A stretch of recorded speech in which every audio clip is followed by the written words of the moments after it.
এই পৃথিবীর মধ্যে যত সম্পর্ক আছে প্রত্যেকটা সম্পর্কের ভিতরে সবচেয়ে খারাপ এবং নিকৃষ্ট সম্পর্ক হচ্ছে পরকীয়ার সম্পর্ক। কারণ এই পরকীয়ার সম্পর্কের কারণে কত হাজার হাজার লক্ষ লক্ষ ফ্যামিলি ধ্বংস হয়েছে তার কোনো ইয়াত্তা নেই। কারণ এতে কোনো শান্তি তো নাই, সুখ নাই, কিচ্ছু নাই।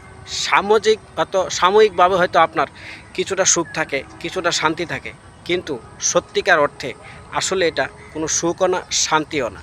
ঠিক আছে, কোনো সুখও না, শান্তিও না, এটা জাস্ট চোখের দেখা এবং সাময়িকের জন্য। কিন্তু পরবর্তীতে যে আপনার জীবনকে ধ্বংস, ছিন্ন ভিন্ন, তছনছ, মোহব্বত, ভালোবাসা সব কিছু আপনার থেকে কেড়ে নেবে, এমনকি সম্পদ পর্যন্ত আপনার কাছ থেকে কেড়ে নেবে, ধন সম্পদ।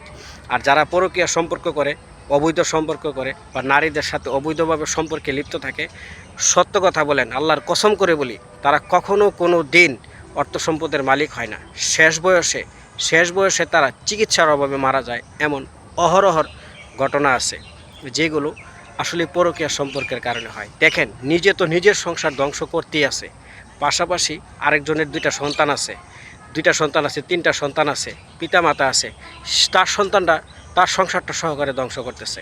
দুইটা সংসারই সে ধ্বংস করতেছে, নিজের সংসারও সুখ দেয় না এবং স্বামীর সংসারও না, অথবা স্ত্রীর সংসারও সে সুখ দিতে পারে না। পরকীয়াটা হচ্ছে এমন একটা জিনিস, এই দুনিয়াতে তো আছেই, আখেরাতে আপনি কখনো কোনো দিন তো শান্তি পাবেনই না 100%। আর 100% সত্য যে আপনার জীবনে কখনো কোনো দিন সুখ আসবে না, ধন সম্পদ হবে না। কারণ হাদিসেও বলা আছে, যারা পরকীয়া সম্পর্কে লিপ্ত থাকে, যারা পরকীয়া করে বা অন্য নারীর সাথে সম্পর্ক করে থাকে, তাদের ধ্বংস সুনিশ্চিত এবং তাদের কখনো সম্পদ হয় না। আর তারা ইসলামে তাদেরকে বলা হয় জেনাকার, আরেক অর্থে বলা হয় ডায়ুস বলা হয়। ঠিক আছে, তারা জান্নাত তো দূরের কথা, জান্নাতের সুগন্ধিও তারা পাবে না।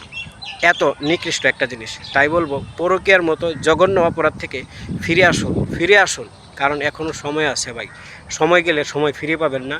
এবং পরকীয়ার সম্পর্ক থেকে নিজেকে ফিরিয়ে আনুন, নিজেকে বাঁচিয়ে রাখুন এবং নিজে সুস্থ থাকুন, সমাজকেও সুস্থ রাখুন।